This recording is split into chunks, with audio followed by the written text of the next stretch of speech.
Pessoal, paz e graça a todos. Vamos para mais um debate aqui no nosso canal e dessa vez será com o seguinte tema: haverá arrebatamento antes da grande tribulação?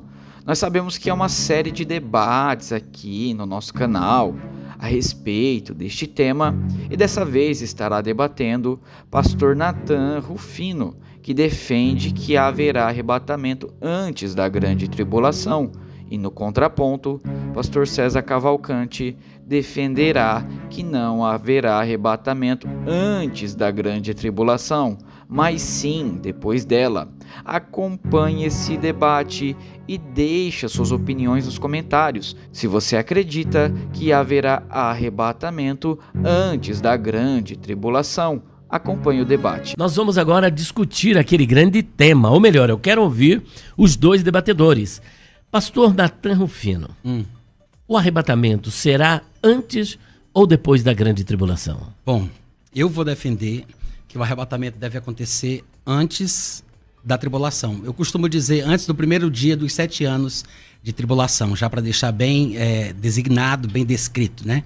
Agora, a razão pela qual eu acredito dessa forma é porque eu penso que nas epístolas de Paulo nós encontramos a explicação irrefutável de que não tem como acontecer em qualquer outro tempo. Se nós conhecêssemos apenas o Antigo Testamento, não saberíamos do arrebatamento. Se conhecêssemos apenas os Evangelhos, eu acredito que não perceberíamos. E se lêssemos até mesmo as epístolas dos outros escritores do Novo Testamento, a gente não entenderia do que se trata, porque me parece que a revelação do Novo Testamento ela vem única e exclusivamente, de forma especial, escolhida por Deus através do ministério de Paulo. E é por isso que eu acho que nas epístolas de Paulo a gente encontra a explicação, como eu gosto de dizer, irrefutável, de que o arrebatamento não só existe, mas como ele acontece e quando. Pastor César Cavalcante ouviu atentamente a exposição do pastor Nathan Rufino, a sua posição para que os ouvintes possam estar inteirados, porque o senhor aí, por enquanto, ainda não mudou, né? Obrigado, pastor Elias. Nathan, muito bom rever você, um amigo querido. Amém. Pensamos diferente a respeito desse assunto.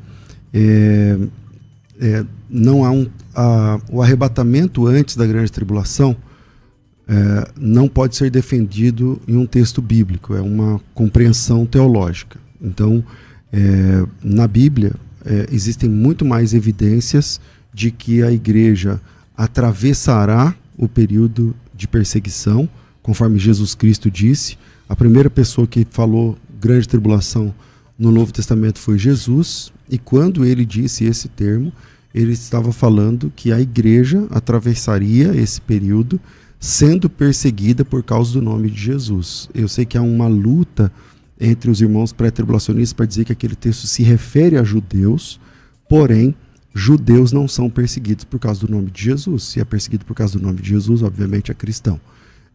Então, se é cristão, tem os cristãos ali sendo perseguidos durante o período da grande tribulação. Então, não tem essa possibilidade, eu não consigo ver uma possibilidade de interpretar Mateus capítulo 24 de uma outra forma, senão que os salvos ali apontados estão atravessando o período da grande tribulação. Portanto, a igreja atravessa sim a grande tribulação, e quem disse isso primeiro foi Jesus Cristo em Mateus capítulo de número 24. Pastor Nathan Rufino, estão em conflito as cartas paulinas com os evangelhos sinóticos? Como é que é? Não, eu acredito que não. Eu acho que, claro, é muito interpretativo, porém eu sei que há divergências sobre a interpretação do sermão profético, e não falo nem só sobre os prés e os pós-tribulacionistas. Há divergência, inclusive, entre os próprios prés, né? Nem todos concordam de que, por exemplo, se fale de arrebatamento ali. Então, eu sei que os evangelhos eles acabam gerando essa controvérsia, não que os outros textos não gerem também, né? Mas eu acredito que as epístolas de Paulo, e me permitam dizer assim, tá? É porque isso, para mim, é muito claro. Eu acho que se a gente mergulha nas epístolas, especialmente de Paulo, é difícil a gente ler, entender e não enxergar o arrebatamento como um acontecimento pré-tribulacional. Essa é a minha opinião. Muito bem, pastor César. Bom, vamos lá. Na primeira fala, o Natan falou que ele consegue enxergar a igreja sendo arrebatada antes dos 7 anos de grande tribulação. Antes de começar o programa, ele falou: em alguma coisa a gente concorda na escatologia, que as 70 semanas de Daniel já se cumpriram, ele mesmo sendo pós entende assim. E aí, como é que fica a questão? Elias assustado, arregalou o olho. Ele sendo pós, eu não entendi. Eu sou pré. Desculpa, eu falei errado. Ele sendo pré, entende que as 70 semanas já se cumpriram.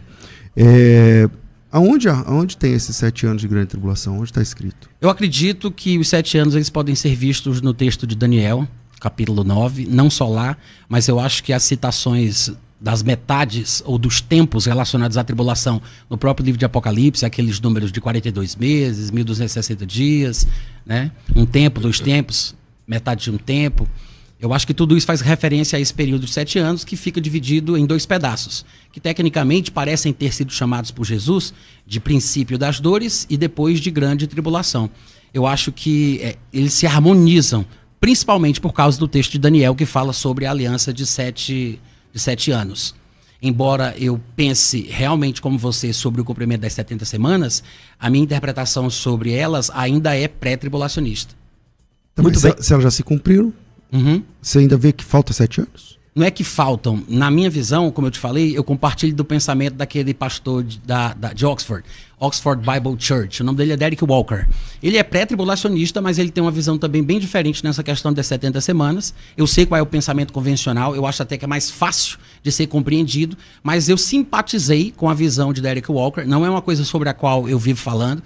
Eu compartilhei contigo naquele dia ali, mas eu não tenho pregações sobre as 70 semanas, mas eu acho que ele tem um bom ponto. Melhor. Tô César. Bom, como eu disse antes, a compreensão que a igreja não atravessa a grande tribulação, ela é mais uma compreensão teológica, confessional do que bíblica.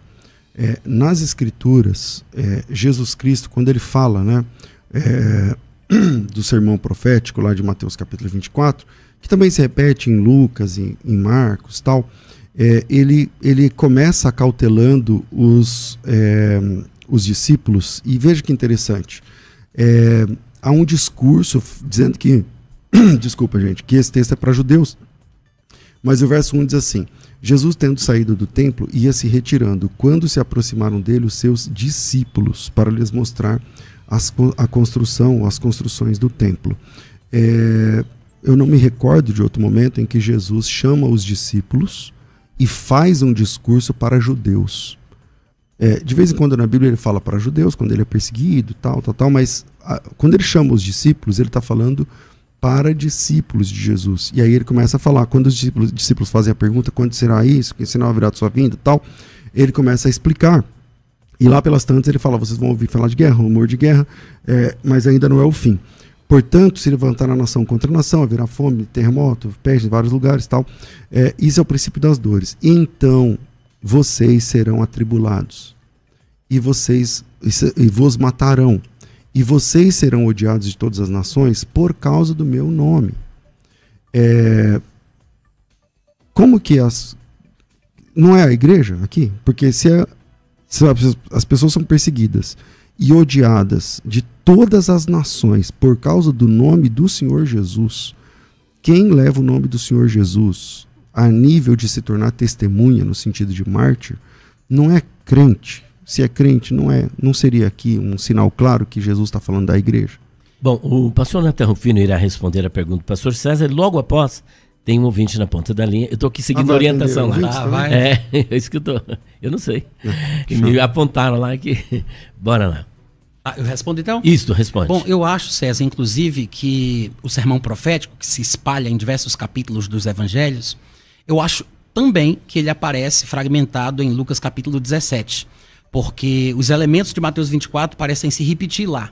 Quando ele fala sobre Noé, lá ele inclui Ló, embora Ló não apareça em Mateus 24, ele fala sobre um ser tomado, outro deixado, os mesmos elementos, comiam, bebiam, a mesma coisa.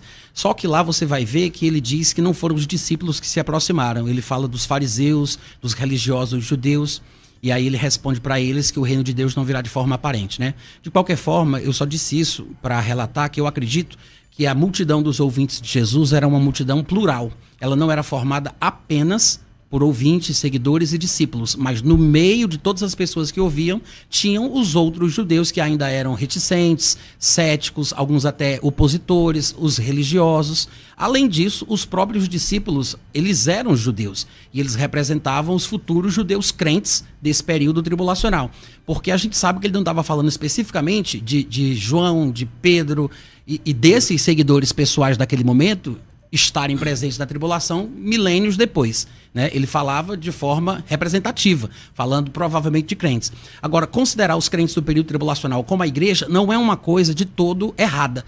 Eu sei que a maioria dos pré-tribulacionistas dizem que não é a igreja, eu também penso assim, que a designação mais correta talvez não seja o uso dessa palavra, mas, verdade seja dita, Irineu falava isso. Irineu usava esse linguajar. Agora, o que acontecia com Irineu? Irineu, ele não tinha... eu sei que isso vai soar um pouco estranho, mas depois a gente pode tentar entrar nisso aí, mas Irineu, ele era pré-tribulacionista, embora as pessoas não tenham percebido isso, mas ele tem um livro que foi publicado no ano 180, que se chama Contra as Heresias, que é um livro justamente escrito para combater os gnósticos. Os 4 primeiros volumes desse livro de 5 volumes, né, são especificamente dos gnósticos, e no 5º ele fala somente sobre escatologia. E ele vai falar exatamente isso, que tem uma igreja que será arrebatada antes do começo da tribulação. Ele diz isso no livro 5, capítulo 29, verso 1. Ele diz, vai ter uma igreja que vai ser arrebatada antes do começo da tribulação. Ele fala de uma igreja que sobreviverá as perseguições do anticristo e passará e atravessará a tribulação e estará de pé em seus corpos quando Jesus voltar. E ele fala de uma igreja que será assassinada, mas ressuscitará e receberá corpos glorificados. Por quê? Porque para Irineu a palavra igreja era um termo genérico, que era como usar a palavra santos, justos, crentes. Ou seja, não é que ele tivesse necessariamente uma escatologia diferente, mas a eclesiologia dele era diferente um pouco da nossa. Então, Irineu fazia isso. Então, eu entendo essa questão de chamar os crentes do período tribulacional de igreja, embora hoje os pré-tribulacionistas atuais distingam para não gerar confusão, mas Irineu fazia isso. E se a pessoa lê o livro de Irineu não tendo consciência dos termos que ele usava, vai pensar que Irineu era pós. Mas você tem vários trechos onde ele fala de igrejas, aspas, diferentes, né? Bom, em primeiro lugar, essa é a primeira vez que eu estou ouvindo esse argumento, então eu sou novo nisso, porque é o seguinte, o Irineu é um dos grandes pós-tribulacionistas da história da igreja. Né? Rapaz! Eu vou ler aqui um trecho do livro que você citou e do capítulo que você citou. Você citou o livro Contra Heresias, capítulo 5, verso 29. Eu vou ler o 35. Todas essas profecias se referem, sem contestação, à ressurreição dos justos, que se realizará depois do advento do anticristo e da eliminação das nações submetidas à sua autoridade. Isso é Irineu. 35:1? 35:1, exatamente.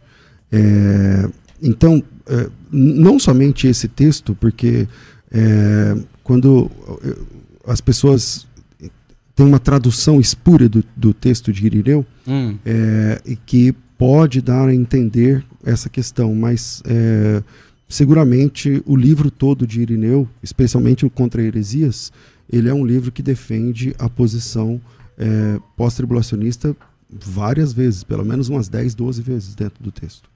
Mas, enfim, vamos discutir a Bíblia, não é? Não, mas se precisar, a gente pode voltar a isso, porque na verdade eu conheço as passagens, eu acho que é uma questão de hermenêutica, de interpretação. Como eu falei, confunde porque ele usa o termo igreja para vários grupos de salvos. E ele, inclusive, menciona uma igreja que será arrebatada antes do início da tribulação. E essa extração que eu fiz foi daquela edição da editora Paulus, aquele livro verdinho. Você conhece, né? Aquele Conheço. Que é publicado então, é que assim, a citação de Irineu ela é baseada numa versão tendenciosa de uma passagem obscura feita por um pré-tribulacionista que definitivamente não traduz o pensamento do Irineu no grego. A edição inglesa clássica da literatura, traduzida em grego por tal Alexander Roberts, tal, que é isso que você está citando aí, ele vai deixar entender, e o problema está na construção gramatical do texto de Irineu, que emprega uma inversão de palavras. Aqui está eu vou deixar aqui uma tradução do texto que diz assim, e por isso, no final, sendo a igreja reunidamente arrebatada daqui, haverá, dizem, uma tribulação como nunca houve desde o princípio e jamais haverá. Pois será a última provação dos justos, na qual os vencedores serão coroados com incorruptibilidade. Então essa versão dá margem para acreditar que haverá um arrebatamento antes e outro arrebatamento depois, como você falou isso. Não. Como você falou, um arrebatamento só. Mas depois ele fala de um arrebatamento depois. Não. Então parece que é uma igreja que vai e outra que fica. Não, é diferente. Ele cita uma igreja que sai da tribulação e outra que participa. Isso seria sim, isso. sem 2 arrebatamentos. Então, mas está claro que aquele que... vamos lá, o verso 26, o mesmo livro, o mesmo capítulo. Está claro, portanto, que aquele que deve vir matará 3 desses reis, e que os outros se lhe submeterão, e que ele será o 8º dentre eles. Eles destruirão a Babilônia, reduzi-la-ão a cinzas, darão seu reino à besta e perseguirão a igreja. Mas Exatamente. Em seguida serão destruídos pela vinda de nosso Senhor Jesus. Então, Exatamente. Vez após vez ele fala que a igreja vai atravessar a grande tribulação, e em um momento tem uma tradução que não foi feliz, que pode dar a entender isso, mas seguramente ele não é pré. Ele mesmo diz várias vezes, repetidamente, que é pós. Pastor Natan. Eu acho que é exatamente o contrário. Porque quando eu falei e toquei no assunto, eu disse exatamente isso.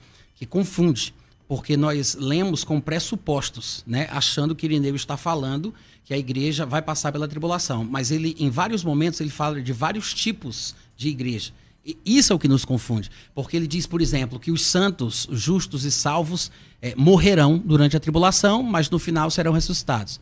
Aí depois ele fala de um outro grupo de santos, justos e salvos, que ele também chama de igreja, que sobreviverão, não morrerão, não serão transformados, mas estarão esperando Jesus voltar em suas carnes. Ou seja, eles entrarão no milênio com seus corpos mortais, né? E ele fala de uma igreja que será arrebatada antes do início da tribulação. Inclusive, desconsiderando aí o capítulo 29, versículo 1, que você disse que tem uma tradução espúria, eu vou citar uma outra parte. Por exemplo, no capítulo 28... Não é o 28. 26. Não, peraí. Eu estava com ele marcado aqui, mas tu falou outra coisa, aí eu mudei. Tá aqui. É no capítulo 31. Livro 5, 31, 2. Ele diz: tendo o Senhor ido entre as sombras da morte, onde estavam as almas dos mortos, e ressuscitado depois corporalmente, e depois de ressuscitado, sendo levado ao céu, indicou que o mesmo aconteceria com os seus discípulos. Aí ele vai falar mais algumas coisas e vai repetir basicamente a mesma frase de levar os discípulos para o céu 3 vezes.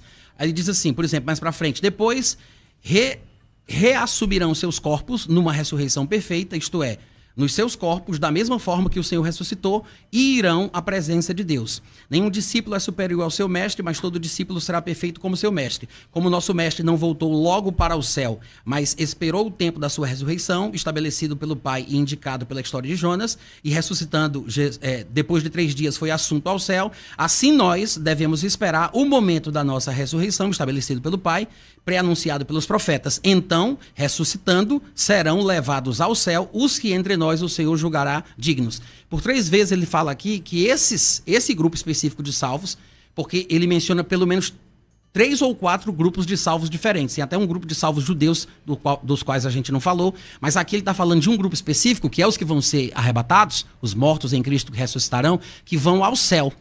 Ou seja, esses aqui não fazem parte daqueles que morrerão durante a tribulação e ressuscitarão, porque não teria tempo hábil para ir ao céu, já que Jesus desceu para estabelecer o milênio. Ele não está falando dos que estarão vivos no final da tribulação em suas carnes, como ele menciona, porque esses também entrariam no milênio com seus corpos mortais. Ele está falando daquele outro grupo que eu mencionei, que será arrebatado de repente e logo depois virá a tribulação. Como é que a gente sabe? Porque ele menciona isso várias vezes e ele diz que eles irão ao céu. E outros textos do mesmo livro vão falar que eles vão entrar na Jerusalém celestial. Então ele está falando de um povo que num determinado momento hábil podem ir ao céu e depois voltar com Jesus, que não daria, no meu ponto de vista, né, para ser no final da tribulação. Bom, aí você está colocando o seu ponto de vista no texto de Irineu, né? Não é isso que ele está dizendo. Mas vale a pena para quem está ouvindo a gente, porque aí a gente saiu da Bíblia, quando você trouxe o Irineu... Culpa sua, viu? Minha? Não foi não? Bom, não fui eu que citei Irineu. Foi eu? Imagino que sim, porque... eu nem me lembro, mas tudo bem, se foi eu, tudo bem. Você trouxe Irineu, eu falei, bom, já que vamos falar de Irineu, na verdade ele não é pré, né? Você começou, mas enfim, vale a pena para quem tiver dúvida pesquisar Hoje tem até inteligência artificial, Google, não sei o que lá. Pesquisem tudo isso que o pastor Natan Rufino falou. Descubram se Irineu era realmente pré-tribulacionista. Vez após vez, no mesmo livro, ele afirma que a igreja atravessa a grande tribulação. E não somente Irineu, não somente Irineu, mas toda a patrística é uníssona, né, para falar que a igreja atravessa a grande tribulação. Não me lembro de nenhum pai da igreja ou da época que apresenta uma ideia diferente.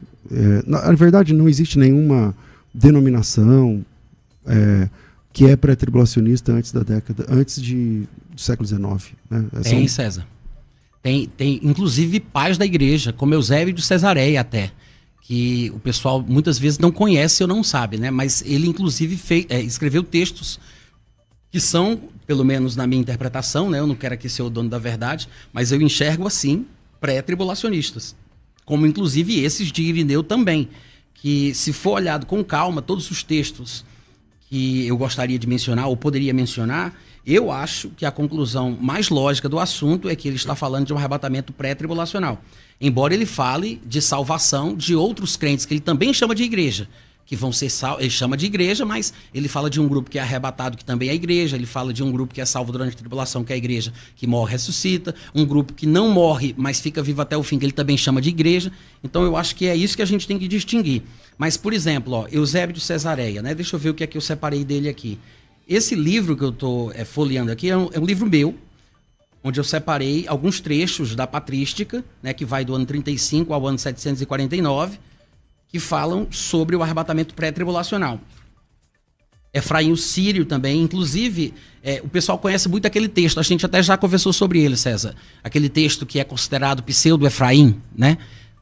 Muitas vezes a gente vai debater sobre esse assunto, o pessoal lembra desse texto. Mas, além desse texto, existem muitos outros. Eu separei, por exemplo, nesse livro, 10 outros textos, além daquele, né, que tem 10 parágrafos, 10 outros textos onde Efraim fala do arrebatamento pré-tribulacional. É porque os fragmentos e os livros da patrística, eles são muito grandes e são pouco conhecidos. São cerca de 400 ou 500 livros e fragmentos de livros, escritos ainda em grego e latim, que nem sequer foram traduzidos para o inglês, ou para o francês, ou para qualquer outro idioma.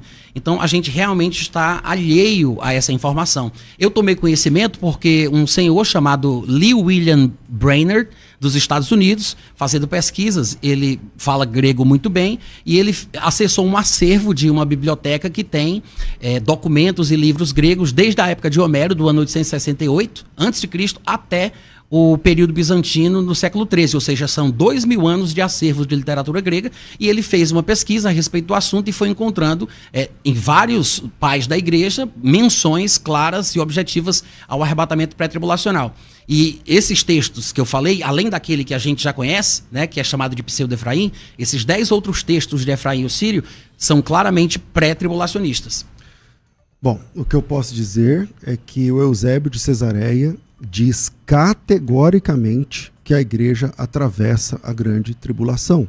Então, não somente Eusébio de Cesareia, Hipólito de Roma, Irineu de Leão, enfim, os pais da igreja, quando você vai ver exatamente as citações, você percebe que a expectativa dos pais apostólicos, ou melhor, dos pais da igreja, era que a igreja atravessasse a grande tribulação. Inclusive, antigamente os pré-tribulacionistas aceitavam essa ideia, entendiam assim, e diziam que esses pais da igreja eram intratribulacionistas. Eles cunharam um termo novo, esse termo não existe na história, mas eles acreditavam que a igreja era intratribulacionista, porque eles acreditavam que a igreja atravessava sim a grande tribulação. Sobre o pseudo-Efraim, que é um pseudepígrafo, né? Pseudo significa falso, né?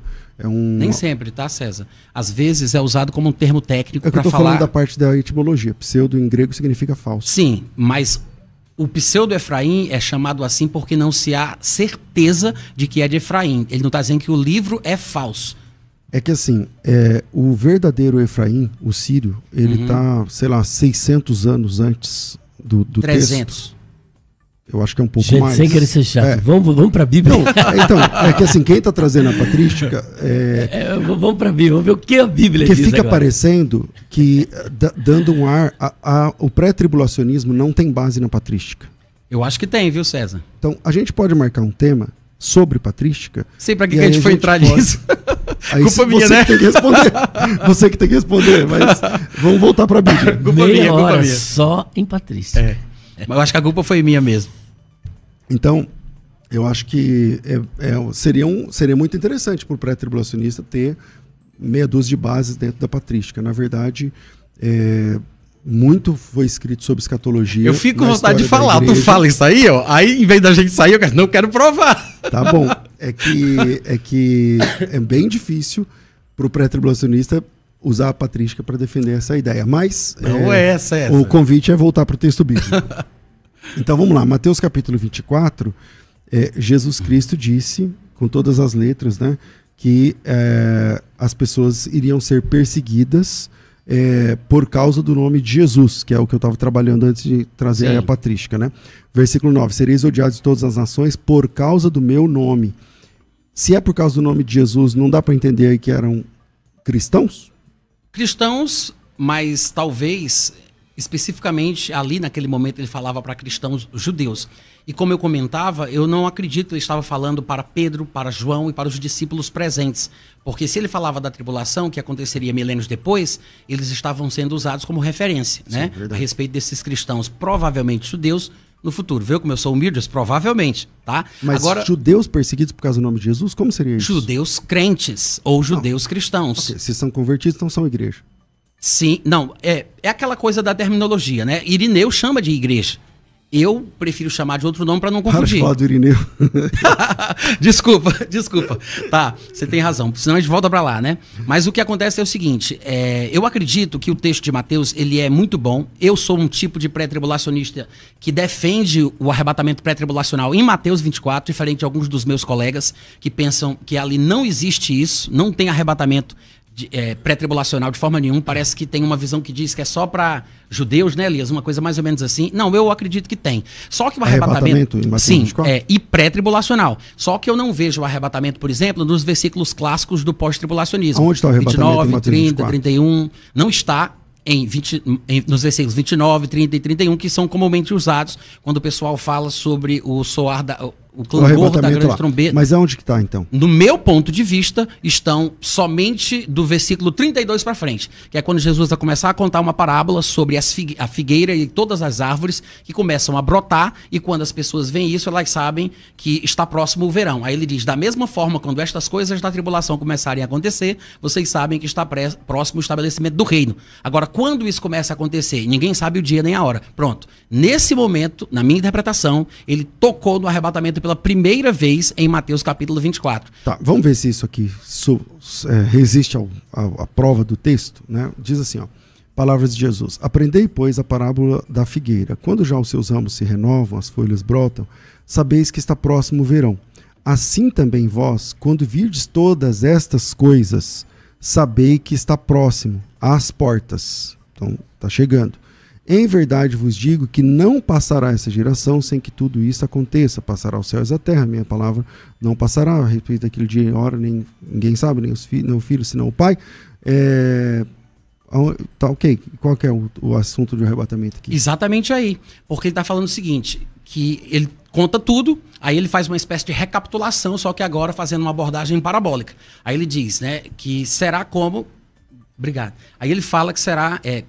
para reparar na figueira. Eu sei que muita gente confunde pensando que figueira é uma menção a Israel, mas não é. Tanto que lá em Lucas capítulo 21, no versículo 29 e 30, que é o texto paralelo, ele vai dizer, vede a figueira e todas as árvores, né? Ele quer falar apenas sobre o fato do brotamento das árvores indicarem a proximidade do verão. Aí ele diz, da mesma forma, quando vocês veem brotamento, vocês sabem que o verão está próximo. Quando vocês verem todas estas coisas que foram mencionadas ali, do período tribulacional, sabei que está próximo. Lá em Lucas 21, 29 e 30, ele diz, está próximo o estabelecimento do reino de Deus. Então, Quando as coisas da tribulação acontecerem, que ele compara ao brotamento das árvores, está próximo o reino, que ele compara com o verão. Agora, quando isso começa a acontecer? Ninguém sabe. Ninguém sabe o dia e a hora do começo do brotamento. Quando começa, todo mundo sabe que está perto. Mas ninguém sabe quando começa. Que é por isso que ele vai dizer, vai ser como foi nos dias de Noé. Ninguém se preocupava com nada, vivendo a sua vida tranquila, comendo, bebendo, até que de repente Noé entra na arca e vem o dilúvio. Então eu entendo que Jesus está falando ali que esse momento de rompimento, ele vai acontecer num período de paz e de tranquilidade. E esse momento de rompimento que inicia a tribulação, ele parece estar colado parede com o acontecimento da retirada dos justos, que ele compara com a retirada de Noé, e também lá em Lucas 17 ele compara com a retirada de Ló. Depois que o justo é retirado, aí vem o derramamento do juízo. E você acha que o Noé foi retirado ou ele atravessou o dilúvio? Noé, ele foi retirado no sentido de ficar acima da tribulação do seu tempo, né, na arca, acima das águas, e depois que tudo passou, ele desce à terra e repovoa o mundo. Assim como Ló, por exemplo, que foi retirado de Sodoma e Gomorra e então, é que assim, veio o juízo. Você fez uma construção falando assim que isso aí estaria tudo bem quando vai vindo. Quando, na verdade, ele fala que esse assunto não é a grande tribulação, mas a vinda do Filho do Homem. Que assunto? Esse assunto que estaria tudo bem, e aí é a vinda do Filho do Homem, e não exatamente a tribulação. Não é a chegada da tribulação, mas é a chegada do Filho do Homem.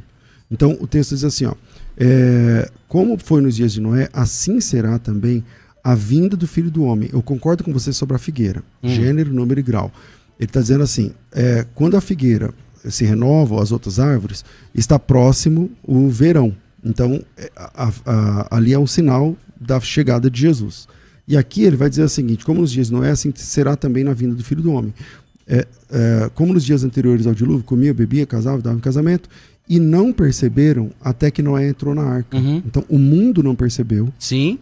Até que Noé entrou na arca. Então, o Noé sabia, o mundo não sabia. Concordo. O Noé foi divinamente inspirado, avisado. E não perceberam até que veio o dilúvio e levou todos. Sim. Então, parece que essa tribulação, esse momento aqui, a volta de Cristo, ela não é percebida por quem é do mundo, mas é esperada por aqueles que estão representados em Noé. Então, parece que é disso que ele está falando aqui nesse texto. Eu acho que tem um detalhe muito importante que não pode ser ignorado.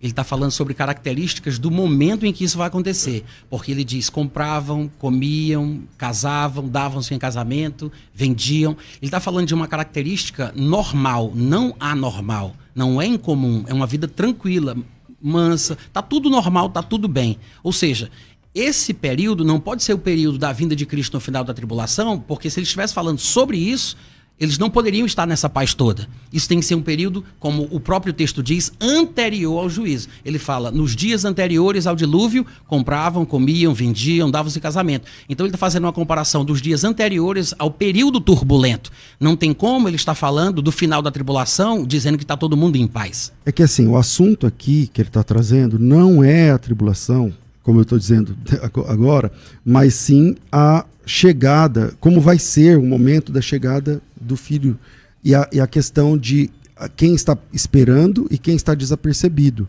Então, o assunto não é se estão em tribulação, se não estão. A questão é, um grupo está desapercebido, que é o pessoal da época de Noé, e o Noé e sua família está esperando, está aguardando. Só que aí não termina assim, continua assim o texto. Ó. E não percebeu até que veio o dilúvio e levou a todos. Sim, Airo. O levou aqui são os perdidos ou os salvos? Aí são os perdidos que ele está falando do dilúvio, matando os pecadores. Isso, os levados aqui são os perdidos. Sim, Airo. Assim será também na vinda do Filho do Homem. Estarão dois do campus, um é levado. Aí é paralambano. O outro é deixado. Assim também as duas estarão no moinho, uma é levada, o outro é deixada. Então, levando em conta a própria figura que Jesus Cristo disse, então ele está falando que ele está levando uns e condenando esses daí e preservando outros. Essa é a leitura óbvia do texto, não seria? Eu acho que não. Na minha interpretação, eu estou até atravessando aqui, viu, Elias? Não sei se você tem que interromper, mas está no bate-bola aqui nós dois, né? Mas se você precisar interromper, você fala, não tá? Dá vontade de entrar no negócio, mas não posso. Então, César, eu vou até repetir o que eu falei, tá? Porque eu acho que isso que é muito importante. Esses que não estavam percebidos, que você falou, porque Noé estava percebido e os outros estavam sem perceber. Isso. Concordo plenamente, e eu acho que é exatamente por isso que a minha interpretação faz mais sentido. Por quê? Porque ele está falando sobre um tipo de vida tão normal e tão comum que ninguém estava preocupado com nada. Era a vida como ela é hoje. Comendo, bebendo, casando, dando-se em casamento. A tribulação nem sequer tinha começado, porque se a tribulação começa e vem esse período de angústia como nunca houve, nem jamais haverá, que os poderes dos céus serão abalados, o sol ficará preto, a lua vermelha como sangue, as estrelas cairão do céu pela terra, e será aquela confusão toda, não tem como ele dar essa característica de tranquilidade. Então ele deve estar falando sobre um momento antes do início da tribulação. O irrompimento é exatamente ali. Quando Noé entra da arca, vê o dilúvio e mata todo mundo. Essa é a figura. Ou seja, na minha interpretação, né? Os justos são retirados, como Ló foi, como Noé foi, e aí sim vem a tribulação. Não, mas é que se mata todo mundo. Vou levar em conta, por exemplo, eu não consigo entender essa lógica, porque o assunto não é esse. O assunto é a chegada de Jesus e não a expectativa das pessoas. Por isso ninguém está percebendo. Agora, vou levar em conta que você tem razão 1 minuto. Aí você vai perceber que vai ficar desconexo daí para frente. Por quê? Ele chega e mata todo mundo. Quem? Bom, tá falando da volta de Jesus. A volta de Jesus aqui é o dilúvio. Tá certo? O dilúvio para Noé é como a volta de Cristo aqui. Tem um pequeno porém. É o que você está falando. Você está dizendo assim... Não necessariamente, né? Eu estou falando sobre o início da tribulação, mas... Então, deixa eu construir o argumento para você entender. Ó. O que eu estou dizendo é o seguinte, ó, que aqui ele diz assim, que ninguém percebe, se dão em casamento e tal, e ninguém percebeu até que não entrou na arca. O que eu estou dizendo é que o mundo não está esperando a volta de Cristo, não tem essa expectativa, somente a igreja. Tranquilo. Esse é o assunto do tema. Não é se o mundo está em causa ou não, que é o que você está dizendo. Mas foi Jesus quem disse, hein? Okay. Jesus quem disse. E é isso que ele disse aqui também. Ele disse, será como? Ou seja, aí ele diz como. Comiam, compravam, casavam. Ele mostra a característica do período. Deixa eu oferecer aqui o argumento para você trabalhar. Tá. Aí é o seguinte. Se isso que você está falando é um fato, então veio o dilúvio e destruiu todos. É isso que vai acontecer na hora do arrebatamento? Não é o arrebatamento. Não foi o que você acabou de dizer? Não, o arrebatamento, no caso, seria representado pela retirada de Ló, pela retirada de Noé. O arrebatamento seria isso. Mas após o arrebatamento, na minha concepção, é que vem esse período de angústia. Então, peraí. Pelo que eu entendi, me ajuda se eu estou entendendo o que ele está falando errado. Ele está dizendo o seguinte, ó. Esse texto que eu li, assim como os dias anteriores ao dilúvio, comia, bebia, casava e dava casamento, até que não entrou na arca e o mundo não percebeu, até que veio, e não perceberam até que veio o dilúvio e levou a todos. Ele está dizendo que aqui é o arrebatamento, porque ninguém estava percebendo. Não. O que eu entendi? Eu entendi que é o seguinte, Noé, ele é tirado antes do dilúvio, que é bem da verdade, o dilúvio só ocorreu 40 dias depois, né? Porque começou a chover 40 dias, e dilúvio, do hebraico, Kabul, significa montão de água. Então esse montão de água só surgiu 40 dias depois. Só que antes de chover, 7 dias antes, Noé é tirado e colocado dentro da arca. Então eu tô certo do que ele está falando. Então o que acontece? Tá entendendo que aqui é o arrebatamento. Aí, Noé, ele diz, Noé fica em cima, dentro da arca, e aqui embaixo tem a água. Ele representou como essa retirada de Noé dentro da arca como arrebatamento. Isso, e aqui embaixo a grande tribulação. Então, foi um paralelo que ele fez. Então, mas não é o que acontece, porque quando Noé ali prefigura o arrebatamento, então não tem grande tribulação, porque vai acabar morrer todo mundo. Então morre todo mundo nesse momento. Jesus usou essa figura de Noé e ele usa também a figura de Ló. São os dois que ele usa, né? No entanto, a gente sabe que nem todo mundo vai morrer, porque os outros textos que falam do período tribulacional mostram pessoas blasfemando, pessoas recebendo a marca da besta. No meio da grande tribulação. Né? Pois é. Então, há textos que mostram o que acontece dentro da tribulação. Mas Jesus, naquele momento, quis falar especificamente de algo. Era o que ele queria dizer. Então, ele disse, olha, vai ser assim. Aí ele disse que as características desse acontecimento se darão no momento em que ninguém espera. Por que ninguém espera? Porque não tem nada extraordinário acontecendo. Me lembra muito aquilo que aparece em 2 Pedro capítulo 3, quando ele diz que os escarnecedores zombarão dizendo, cadê a promessa da sua vinda? Tá tudo igual desde que os nossos pais morreram. Ou seja, não tem nada extraordinário, nada fora do comum acontecendo. Tá tudo como desde sempre foi. Só que aí ele fala sobre essa repentina destruição. Então, me parece que as características do período que antecedem imediatamente antes o período da tribulação é esse período de calmaria, de paz, tranquilidade, como inclusive o próprio Paulo vai falar em 1 Tessalonicenses capítulo 5, né? Paz e segurança, aí de repente vem a tribulação, que lá em 1 Tessalonicenses ele chama de dia do Senhor, né? Que é esse período de caos, de tristeza, de sofrimento e de juízo. Bom, vamos lá. Em primeiro lugar, eu trouxe aqui a consideração de Mateus capítulo 24, onde Jesus diz claramente que a perseguição da grande tribulação acontecerá sobre aqueles que professam o nome de Jesus. E nisso concordamos, tá lá, é um texto claro, não tem muito o que fazer. E eu perguntei se essas pessoas são cristãs. Aí você disse que sim. Sim, dá pra gente concordar nisso. Porque são perseguidos por causa do nome de Jesus. Eu só acho mais complicado chamar de igreja, mas mesmo assim eu entendo. Então, vamos lá. Jesus diz assim, eu li o versículo 9, agora eu vou pro verso 21, que é a primeira vez que Jesus fala sobre grande tribulação. Pois haverá, então, grande tribulação como nunca houve, desde o princípio do mundo, e até agora jamais haverá. Se esses dias não fossem abreviados, nenhuma carne se salvaria, mas por causa dos eleitos, ou eclectos, ou escolhidos, né, serão abreviados esses dias. Esses eleitos só podem ser cristãos, porque, veja só, porque se alguém disser, olhai ali o Cristo, não acrediteis, aparecerão falsos cristos, falsos profetas e tal, se possível for, enganaria até mesmo os escolhidos. Escolhidos, dentro do Novo Testamento... Você sabe que a gente não discorda disso, né? Não sei? Eu não sabia. Você vai descobrir agora. Então, ótimo. Então pronto. Se os escolhidos são igreja, acabou. Então a igreja atravessa. Eu não usaria a palavra igreja para não gerar confusão, mas eu entendo perfeitamente. São salvos que creram em Jesus e estão ali, né? Tudo bem. Por que eu não gosto de chamar o termo igreja? Eu penso, César, que a igreja ela é um acontecimento, um povo, um evento que tem início, meio e fim. Ela não está sempre na terra, a igreja não é formada por Adão, por Abel, por Abraão, por Davi e por todos os justos, santos e salvos do Antigo Testamento.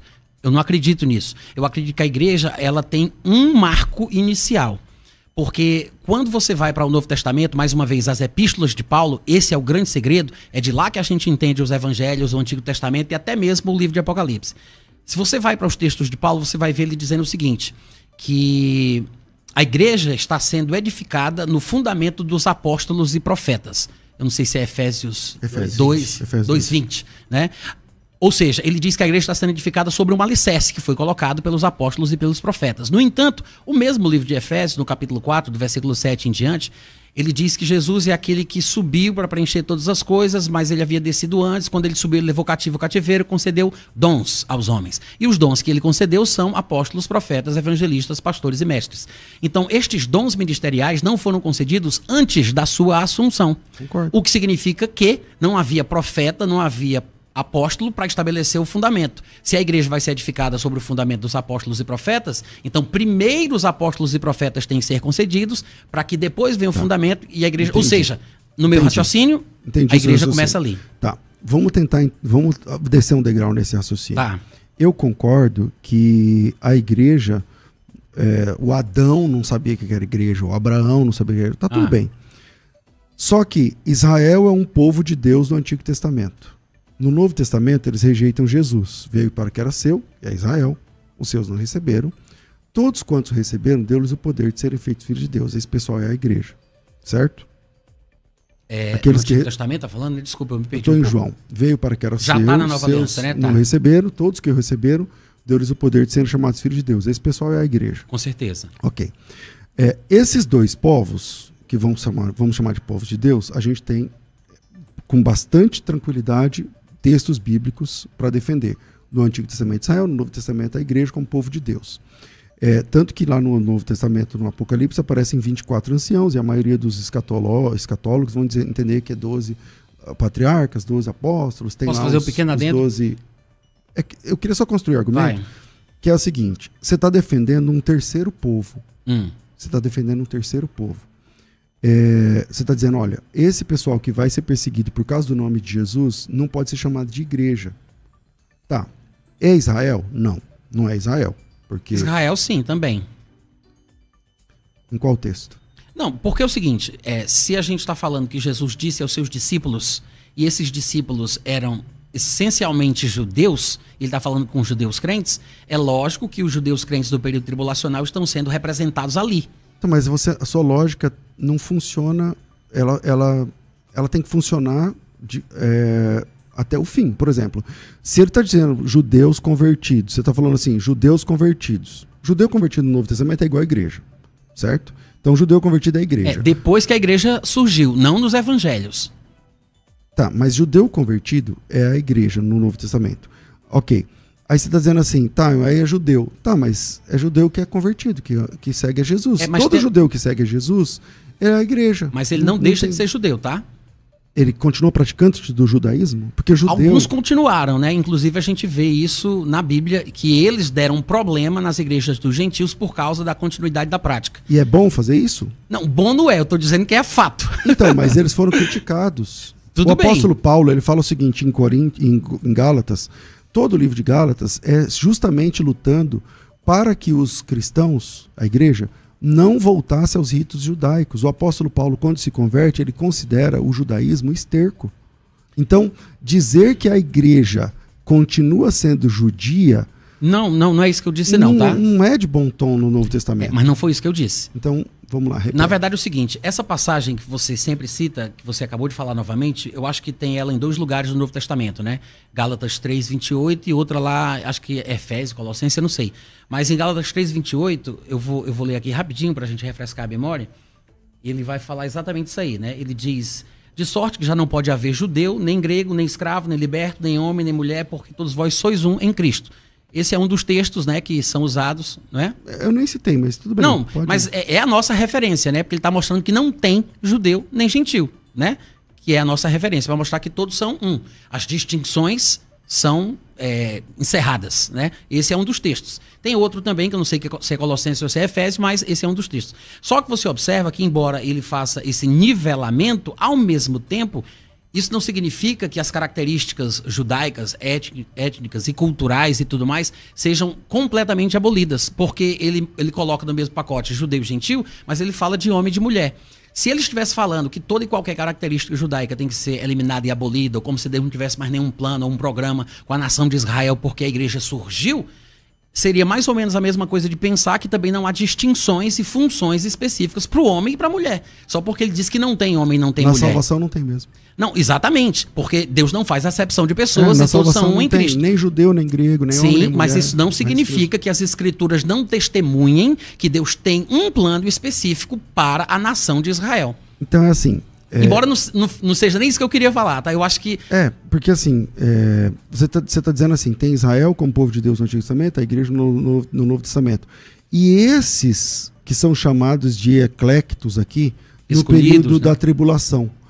Aí você está construindo um terceiro povo só para não chamá-los de igreja. Aí eu respeito, mas para você construir esse terceiro povo, você tem que apresentar pelo menos um texto, uma ideia que não faz parte da igreja. Você chamaria Abraão e Davi como integrantes da igreja de Cristo? Mas não estou chamando, até aqui eu concordo. Não, beleza. Então, nesse aspecto, você também acha que eles não faziam parte da igreja, né?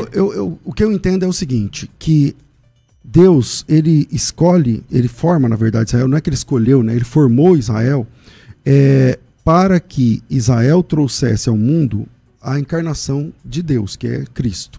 E, a partir dessa encarnação, todos os povos fossem salvos para cumprir o que está escrito lá no chamamento de Abraão. Em ti serão benditas todas as famílias da terra. Todas as famílias da terra só podem ser benditas a partir da pessoa de Jesus. Concordo. E não no judaísmo. Isso aí eu concordo. Então o que eu estou dizendo é que o sensus plenior de todas as promessas aos judeus se cumpre em Cristo. É por isso que Pedro, ele fala assim, vós sois o sacerdócio real, vós sois a nação eleita.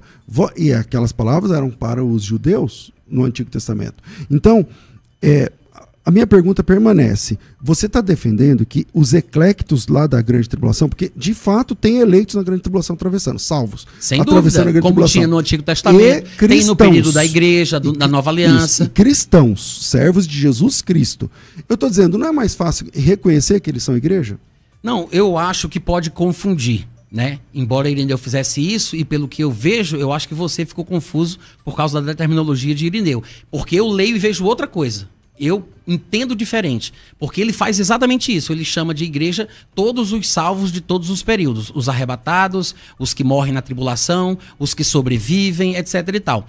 Mas a gente está falando sobre isso porque tu citou Mateus 24 falando dos eleitos que seriam... Como foi? O tempo seria abreviado por causa dos eleitos, aquela coisa toda. Embora seja um texto interessante e bom de ser debatido, eu acho que é confuso, porque os textos das epístolas de Paulo são mais claros a respeito do assunto. Tá, então é um terceiro povo. Não é judeu e também não é igreja. É um terceiro povo. Para dizer que é um terceiro povo... Que terceiro povo? Tá falando de quê? Os eleitos da grande tribulação. Você não aceita que é a igreja, certo? Não, igreja eu acredito que não seja, okay, porque então no meu ponto de vista ele já terminou. Okay. São salvos, eleitos, então justos, crentes, como o povo do Antigo Testamento. Ok. Então eles fazem parte de Israel do Antigo Testamento? Não, são salvos, crentes e justos. Tá, então é um outro grupo. No Antigo Testamento, tinha pessoas que eram salvas que nem sequer faziam parte de Israel. Há textos do Antigo Testamento mostrando que Deus tinha povos separados de outras nações que eram seus escolhidos, que não faziam. Inclusive, quem fala muito sobre isso é o Don Richardson, no Fator Melquisedeque. Ou seja, tudo bem, Israel era a referência oficial da representação divina, mas isso não quer dizer que as outras pessoas não estavam encontrando Deus em suas nações e onde eles se encontravam. Então, eu vou dizer, então não era povo de Deus. Era, mas Israel era a referência oficial da mensagem de Deus na Terra. A gente está falando dos eclectos, dos eleitos, que estão atravessando a grande tribulação. Aí eu perguntei, não é mais fácil você entender que é a igreja? Porque eles estão sofrendo por causa do nome de Jesus? Não, eu acho mais fácil dizer que eles são salvos. Eu queria construir a pergunta. Mas tu tá falando sozinho, César, eu não falei muita coisa não, tu tá falando tempo. Não é não? Então se a minha percepção me perdoa, pode continuar falando. Eu tô aqui, ó, só ouvindo, espera, eu dou umas participaçãozinhas e tu volta de novo. Pode falar à vontade. Eu acho, César, que realmente a gente pode chamar ele de eleitos, de cristãos, pode até chamar de igreja. Eu, claro, vou interpretar de uma forma. Você vai falar igreja, eu vou compreender o que você está falando, mas eu acho que a igreja, ela começa num determinado momento, porque ela tem início, tem meio e tem fim.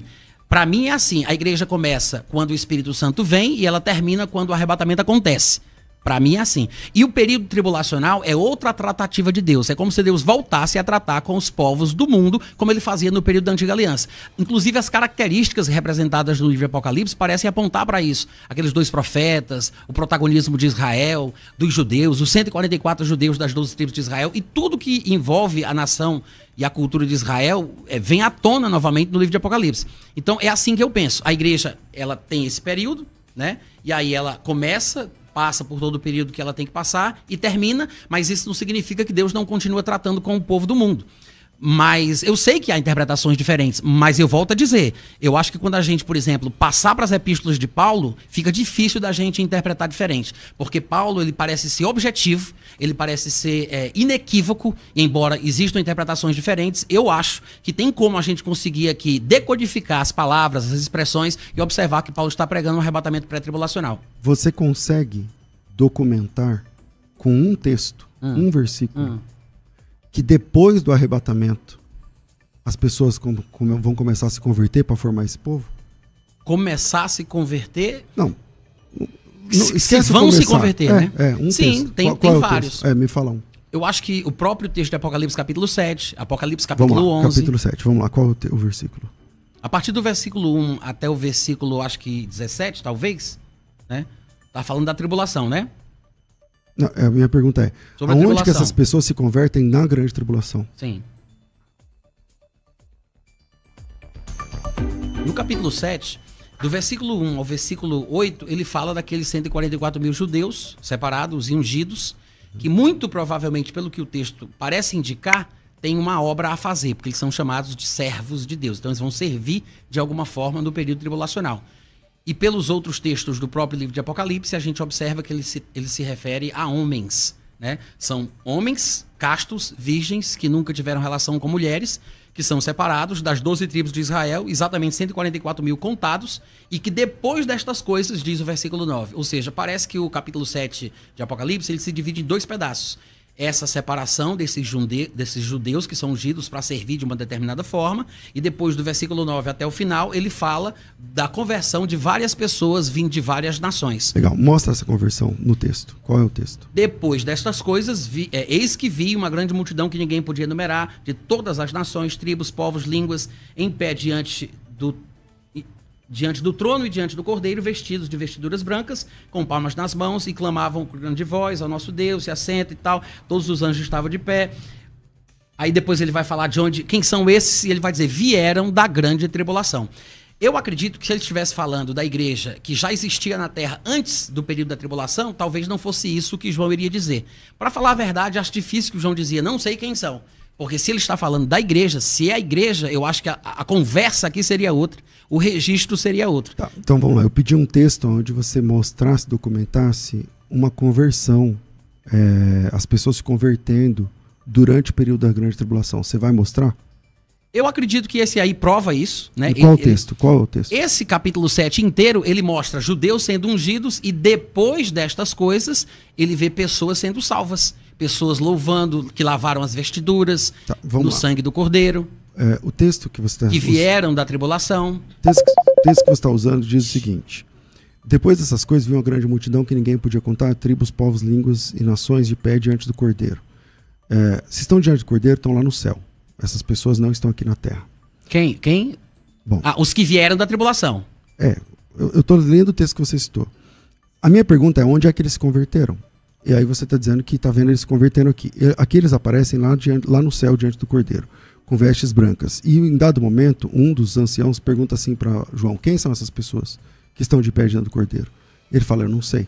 E ele diz, estes são os que vieram da grande tribulação, lavaram suas vestes, alvejaram no sangue do Cordeiro, razão pelas quais se acham diante do trono de Deus e o servem de dia e de noite no seu santuário. Essas pessoas, elas não estão se convertendo na grande tribulação. Peraí, mas deixa eu só concluir. Vai, César. Essas pessoas não estão se convertendo na grande tribulação, que é o texto que eu pedi. Essas pessoas, elas estão sendo perseguidas e mortas durante a grande tribulação por causa do nome de Jesus. Ou seja, elas atravessaram a grande tribulação e se tornaram mártires, sendo ali assassinados, e por causa disso estão de pé diante do Cordeiro. Eu acho que do mesmo jeito que você diz que a minha explicação não justifica a minha interpretação, eu penso a mesma coisa do que você está falando. Porque, claro, é preciso esse exercício, né? Você está dizendo, atravessaram, já eram crentes antes. O texto também não diz isso. Ele diz assim, esses são os que vieram da grande tribulação. Não diz, eles eram crentes antes, a tribulação começou, eles continuaram crente, aí quando a tribulação começou, eles morreram. Não diz isso, eles não atravessaram, diz que vem da tribulação. Não, vamos lá. É o que diz, vem da tribulação. Então, e diz que lavaram as vestes. Na tribulação, eles lavaram as vestes e... no sangue de Cristo, eles foram mortos. Vieram de onde? Do período da grande tribulação. Ou seja, se eles lavaram as vestes e vieram da tribulação, é uma inferência concluir que eles lavaram antes de começar a tribulação, depois entraram na tribulação, aí vieram da tribulação. Você está dizendo vieram da tribulação? Não é mais fácil dizer foi de lá que eles vieram, que eles se transformaram em cristãos, não é lá que eles lavaram? Por que eu tenho que pensar que é de antes, se ele está dizendo que é da tribulação? Então vamos lá, por causa do todo das escrituras, Natan. Então, é uma inferência. A sua é sempre uma inferência sua. Não é um texto claro. Então, o que o texto claro diz é assim, por exemplo, capítulo 9, na grande tribulação. Os outros homens que não foram mortos por esses flagelos não se arrependeram das suas obras, não deixaram de adorar os demônios, os ídolos de ouro, de prata, de cobre, de pau, tal. Não, versículo 21, não se arrependeram de seus assassinatos, das suas feitiçarias e tal. Capítulo 16 de Apocalipse, versículo de número 9, também diz o seguinte... Capítulo 16, versículo de número 9.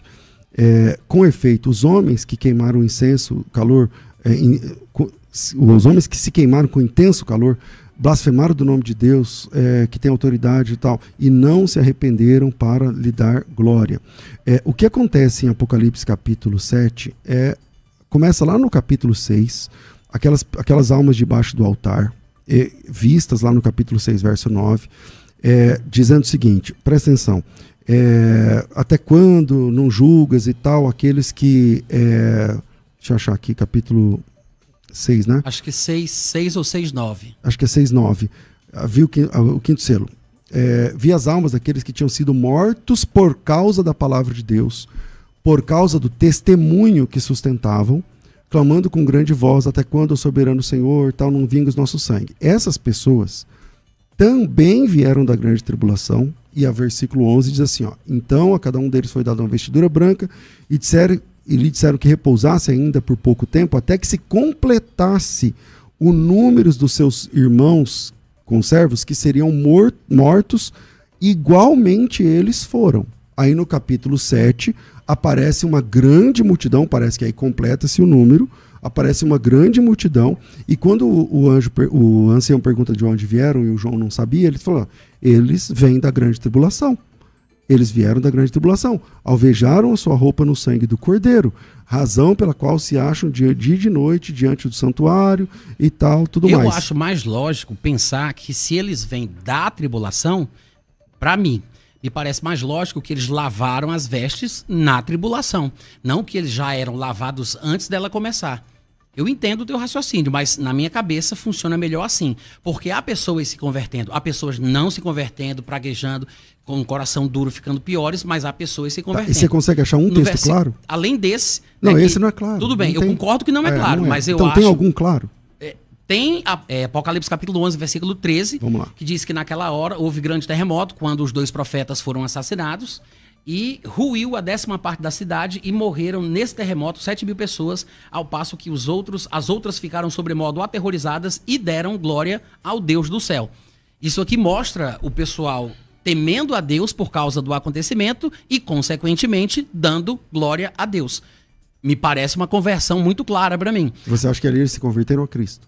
Sim, me parece que sim, porque se eles estão dando glória a Deus pelo temor do que aconteceu diante dos olhos deles, depois da ressurreição dos 2 profetas, e eles dão glória a Deus por causa do que viram, me lembra muito aquele acontecimento lá do carcereiro, quando ele tem aquele terremoto e ele pensa que é Paulo que está causando o terremoto, e ele se ajoelha perguntando o que é que faz para ser salvo. Ou seja, parece uma mudança, que é o que a gente chama de conversão, né? Agora veja que interessante, né?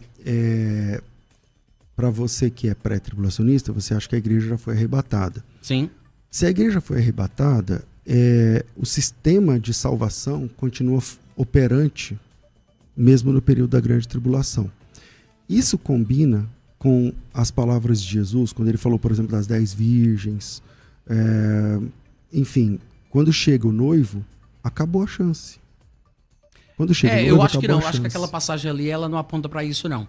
Porque se a gente for para textos claros, eu vou ler para ti um texto de Paulo, tá? Posso ler, Paulo? Claro. Em 2 Tessalonicenses, no capítulo 1, Paulo vem falando para a igreja de Tessalônica. A gente sabe que a entrada em Tessalônica, ela foi tumultuada, como está registrado lá em Atos capítulo 17, do versículo 1 ao 9. Aquela coisa lá de Jason, aquela sentença, e parece que ele foi até proibido de voltar para a cidade, né? Com uma multa de R$200 mil por hora. Tinha uma autoridade lá também que colocava sentenças duras. Tanto é que o próprio Paulo, em 1 Tessalonicenses 18, ele disse que quis ir novamente visitar os irmãos de Tessalônica, mas Satanás barrou o caminho. Ou seja, era uma situação complexa. Eles estavam sofrendo uma tribulação, que não era a tribulação escatológica, mas, pelo que parece, eles vão pensar que é. Alguns vão pensar que é. Tanto que vem a 2ª carta lá de Paulo tratando sobre o assunto. No capítulo 1, antes de... A primeira ou a 2ª carta? É a 2ª carta. Capítulo 1. No capítulo 1, antes de chegar nessa parte nervosa e principal, que é quando ele vai falar sobre o tema da vinda do Senhor e a nossa reunião com ele, ele vai dizer que eles não devem se perturbar e mudar o que ele havia ensinado pessoalmente em viva voz e pela primeira epístola, né? Só que no capítulo 1, ele já começa falando dessas aflições e tribulações que eles estão enfrentando. E ele vai falar uma coisa interessante. Ele diz assim, eu vou ler desde o versículo 4, tá?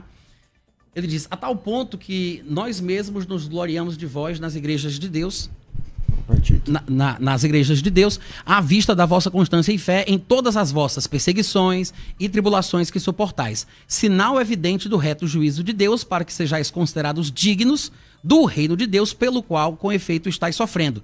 Se de fato é justo para com Deus, que ele dê em paga tribulação aos que vos atribulam, e a vós outros que sois atribulados, alívio juntamente conosco. Então Paulo está dizendo, eu sei que vocês estão passando por sofrimentos agora, eu sei que vocês estão enfrentando tribulação, eu sei que o povo do mundo persegue vocês, viver piedosamente em Cristo Jesus nesse mundo onde Satanás é Deus é ter que nadar contra a maré, mas o alívio está preparado para a gente. Ou seja, ele está falando que o povo do mundo hoje atribula a igreja, mas vai chegar um momento em que a igreja vai ser aliviada e o povo do mundo vai receber o pagamento da tribulação. Então, me parece que ele fala que a igreja é retirada e o povo do mundo é quem sofre a tribulação, que ele chama aqui de pagamento. Agora veja, você parou de ler no verso 7 pela metade, né?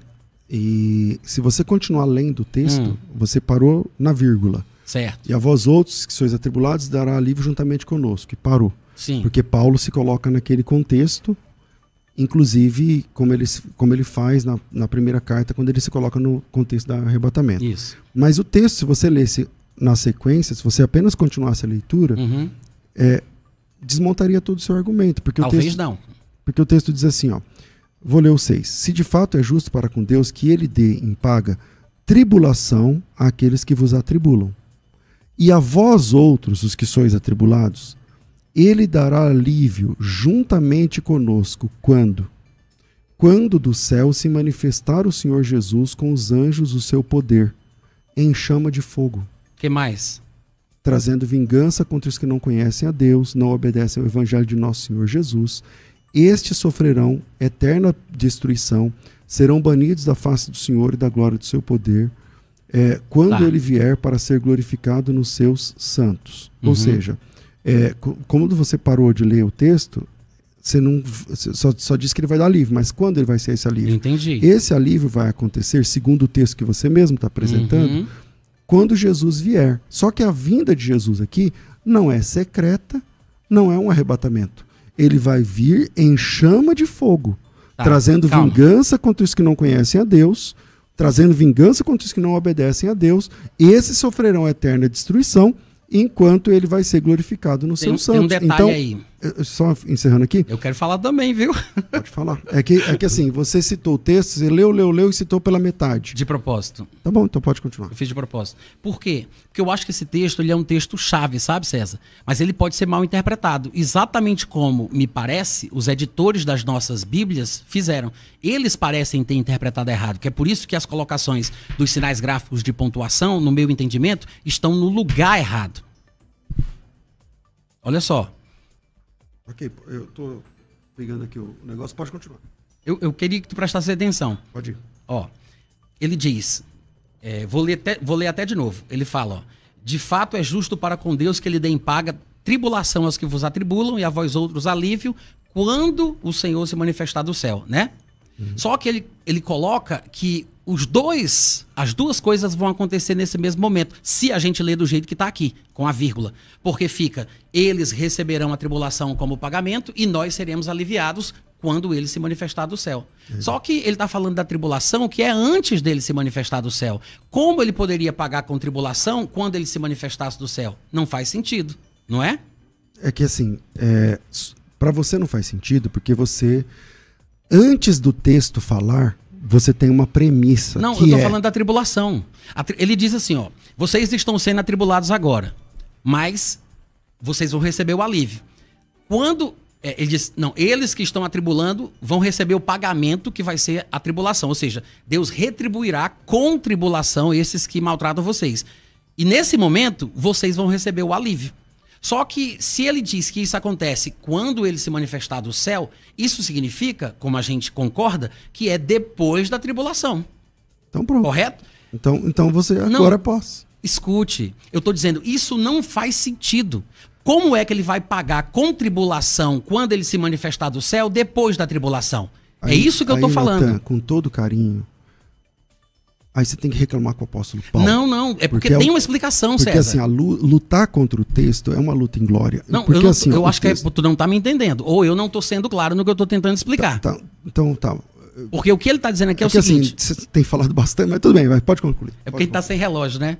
Não, pode concluir. Deixa o César falar. Não, vai, César, vai. Não, eu acho que ele tem falado bem mais, mas tá tudo bem. Pode seguir. E eu tô com a impressão que é tu. Não, tá, deixa ele agora falar, claro, e depois vai, você César, conclui manda, seu raciocínio. Vamos lá, César. É o seguinte, dizer que o texto não foi bem traduzido, ou dizer que a pontuação não faz jus ao texto, não cresce nem diminui o problema. Porque o problema é o seguinte, o apóstolo Paulo fala da mesma forma como ele se coloca no último capítulo do Tessalonicenses 4, lá, primeiro livro. Certo.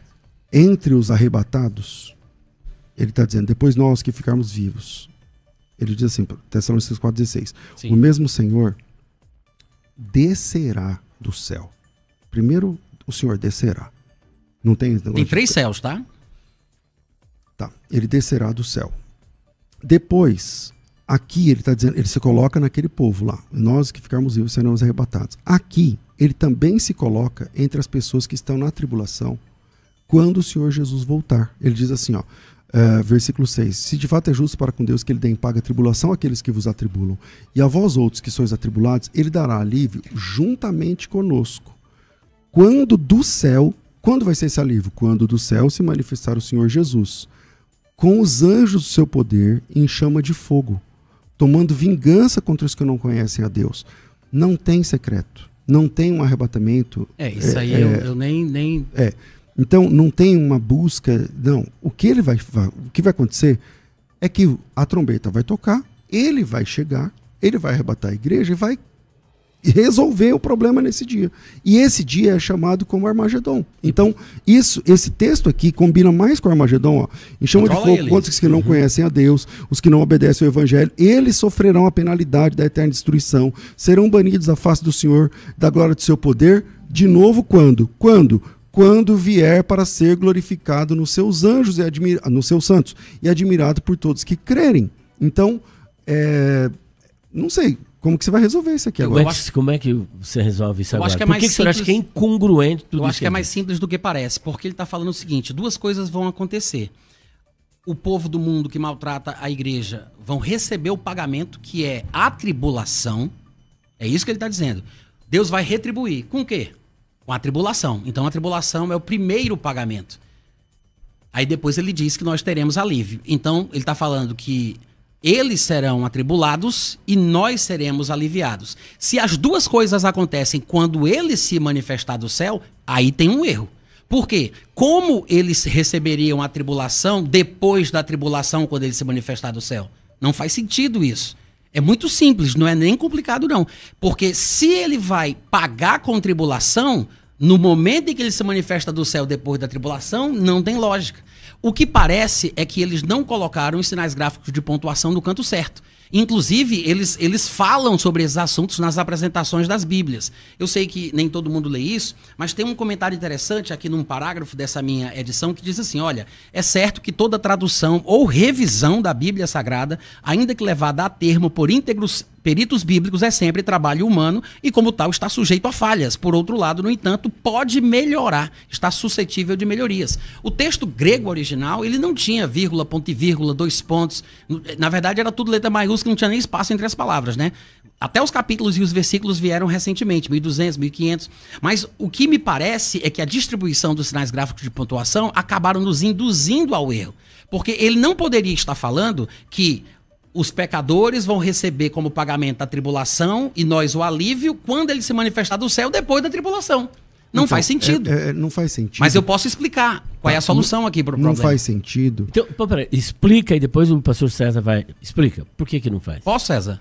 Vamos lá. Não faça, César, fala. Não, pode. Explica, só para concluir. Então, primeiro eu vejo essa incongruência, mas não é uma coisa tão difícil de se resolver, porque se nós mudássemos aqui uma vírgula e um ponto, só isso. Uma vírgula e um ponto, e a gente sabe que mexer na vírgula e no ponto, a gente não está mexendo necessariamente no texto original, porque nem tinha vírgula, nem tinha ponto. E as colocações deles são de acordo com o trabalho dos peritos que reconhecem que pode ter falha. Né? Eu sei que o texto é inspirado, mas a tradução, a revisão, não. Então, a gente tem que ter, aceitar o reconhecimento deles das possíveis falhas que o texto tem. Não estou falando da parte inspirada, tá? Pelo amor de Deus, não vamos entender errado. Eu estou falando das questões mesmo, das colocações, das vírgulas, dos pontos e vírgulas, porque isso pode mudar o sentido. Então, como me parece sem sentido dizer que eles vão receber o pagamento da tribulação e a gente o alívio quando ele se manifestar do céu depois da tribulação, porque não faz sentido, se a gente simplesmente colocar um ponto aqui, tudo se resolve. Ou seja, Paulo estaria dizendo o seguinte: vocês estão sofrendo agora, mas eles vão receber o pagamento disso na tribulação. Ou seja, Deus vai pagar com tribulação e vocês serão aliviados. Ponto. Em vez de ser vírgula. Ponto. Aí ele começa, mesmo que seja na mesma... Qual é o versículo? O versículo Esse 7? foi a metade e a vós, outros que sois atribulados, alívio conosco. Primeiro no 6, ele diz, Deus pagará com tribulação os que vos atribulam e vocês serão aliviados. Ponto. Aí ele começaria, a minha sugestão é colocar um ponto aqui no lugar da vírgula. Aí ele começaria. Agora, quando do céu se manifestar o Senhor Jesus com os anjos do seu poder, em chama de fogo, tomando vingança contra os que não conhecem a Deus e não obedecem ao evangelho, vírgula, em vez de ponto. Estes sofrerão penalidade de eterna destruição, banidos da face do Senhor e da glória do seu poder. Ou seja, eu enxergo... Segue o texto. Tá. Quando ele vier para ser glorificado dos seus santos... Aí tem que mudar aqui também o 10? Aí não, tem que mudar o 10 também? Essas duas mudanças são suficientes. Por quê? Porque ele está falando sobre 2 tipos de pagamento para os pecadores, 2 tipos de bênçãos para os crentes. Ele fala que nós seremos aliviados enquanto os pecadores serão atribulados. O pagamento da tribulação. Depois ele fala que quando o Senhor vier, depois da tribulação, aí sim, os pecadores do período tribulacional receberão uma segunda punição, que será a banição definitiva. Primeiro eles têm um pagamento para cumprir, que é a tribulação. Depois a banição definitiva. E os crentes primeiro são aliviados e depois vem demonstrar e refletir a glória de Deus nessa glorificação. Agora você vê, né? Quando a gente preza mais a nossa compreensão do que o texto termina nisso que você está fazendo, com todo carinho. Eu acho o contrário. Você está tentando mudar o sentido da palavra, que os estudiosos, enfim, se debruçaram séculos e séculos, pessoas com muito mais capacidade que a gente, não enxergaram isso. Mas para defender uma posição, precisa alterar o texto. E aí, mesmo que você alterasse as vírgulas e pontos, que é verdade, não estão no texto original, mesmo que você alterasse as vírgulas e pontos, não faz sentido no verso 7, não faz ainda, porque o texto diz assim, vou ler, ele dará em paga a tribulação os que vos atribulam, e vós que sois atribulados, alívio, juntamente conosco. Quando do céu se o quando exige pontuação. O quando exige pontuação. Sim, tem que ter um ponto. Isso. Ele dará alívio juntamente conosco. Quando? Quando do céu se manifestar o Senhor Jesus. Aí seria vírgula. Com os anjos do seu poder, em chama de fogo. Só que o problema é que tem 2 quandos. Tem um quando no 10 também. E aí no 10 está dizendo assim, vou ler o 8 e 9. Em chama de fogo, tomando vingança contra os que não conhecem a Deus, contra os que não obedecem ao evangelho de nosso Senhor Jesus. Eles, por castigo, padecerão eterna perdição, serão banidos da face do Senhor e da glória do seu poder. Aí, de novo, tem outro quando. Quando ele vier para ser glorificado nos seus santos. Exatamente. Ou seja, eles serão castigados... Tem 2 castigos, né? Quando Jesus... Não são 2 castigos. Tem a tribulação, aí depois tem uma banição permanente e definitiva. Então, primeiro, o pagamento que eles recebem, que é retributivo, é a tribulação. Não é bem o que o texto diz. Então, é muito complicado quando, para defender a minha posição, eu começar a duvidar da Bíblia. Né? Não é da Bíblia, texto, da saúde do texto. E aí eu queria deixar como um texto junto com esse, a 2ª carta de Pedro, capítulo 3. Porque é um texto claro. Você até citou ele agora há pouco. Ele fala assim que o pessoal está dizendo que a volta de Jesus é tardia, não sei o que lá. Aí ele diz assim, o Senhor... 3:9. O Senhor não retarda a sua promessa, ainda que alguns o tenham por tardia. Ele é longânimo para convosco, não querendo que ninguém se perca, tal. O dia do Senhor, porém, virá como um ladrão. Os céus passarão com estrondo, com grande estrondo. Os elementos ardentes se desfarão. A terra e as obras que nela há serão descobertas. É muito parecido com o que a gente acabou de ler. Havendo, pois, de perecer todas essas coisas... havendo, pois, de perecer todas essas coisas, que pessoas não deveis ser em santa piedade, aguardando e desejando ardentemente a vinda do Senhor, em que os céus em fogo se dissolverão e os elementos ardentes se fundirão? O que o apóstolo Pedro está dizendo claramente é que nesse dia, muito parecido com o que está escrito lá no texto de Tessalonicenses, sem alterar vírgulas e pontos, ele está dizendo que os crentes precisam estar aguardando este dia. Está falando do dia do Senhor, né? Só que nós vamos agora... Concluiu? Concluí. Primeiro break. Bom, voltando aqui para o debate, parece-me que quem acabou de falar foi o pastor César, é isso mesmo? Exatamente. Agora, então, é o pastor Rufino que estará com a palavra. Vai colocar uma coleirinha aí na gente Isso, agora teremos 3 minutos. Eu acho que devia ter começado desde o início, que aí pelo menos aí. Vai 3 minutos. Você vai colocar na tela? Porque, a não ser que eu controle aqui no meu aqui. Põe aí. Pode colocar na tela. Agora sim. Pastor... Então, eu acredito que esse texto aqui de 2 Tessalonicenses capítulo 1, ele só faz sentido se houver essas correções. A gente não está mexendo com a santidade da palavra de Deus, não estamos desprezando ou não sendo reverentes, quando a gente procura entender a coisa e ver o sentido, né? Na verdade, eu acho que isso é uma obrigação que a gente tem que ter. Ver o sentido do texto. Porque não faz sentido ele dizer, vocês que estão sendo atribulados vão receber o alívio quando Deus... não faria sentido ele dizer, Deus pagará com a tribulação os que estão atribulando vocês, depois que ele se manifestar no final da tribulação ou depois da tribulação. Se a tribulação é o pagamento, então não faria sentido ele dizer que faria aquilo depois da tribulação. Então, eu acho que isso é uma questão lógica, simples, não é difícil de entender. E se você continuar, você vai ver que ele está falando aqui sobre uma punição, que é a tribulação, que é o pagamento, a retribuição por causa do que eles fizeram à igreja, e depois vem um banimento definitivo, né?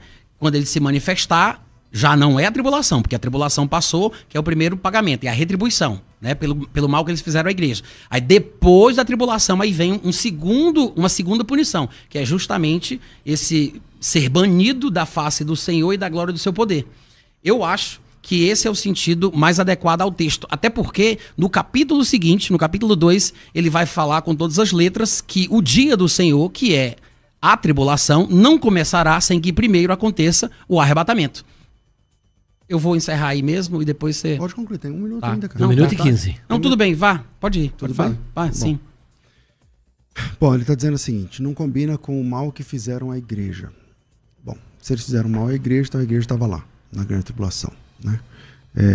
Então, veja que quando você vem para o texto, mas que você não abre mão do que você crê, e você quer que o texto diga o que você crê, aí essa não é a boa exegese, irmão. Exatamente. Exato. Então, que é o que você está fazendo, entendeu? Então, não precisa mudar o texto. E também o versículo 10, que eu trouxe aqui para você, também tem outro quando, né? E aí, como é que fica o versículo 10? Tem que mudar também? Porque o texto do versículo 10 diz assim, esses 9 e 10 sofrerão a penalidade de eterna destruição, serão banidos à face do Senhor, da glória do seu poder, quando ele vier para ser glorificado nos seus santos.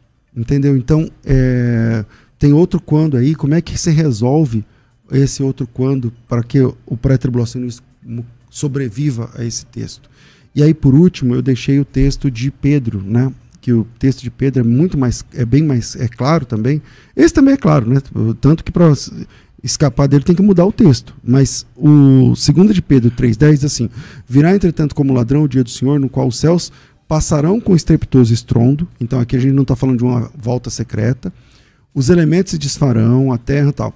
Visto que todas essas coisas hão de ser assim desfeitas, vocês devem ser como aqueles que vivem em santo procedimento e piedade, esperando e apressando esse dia.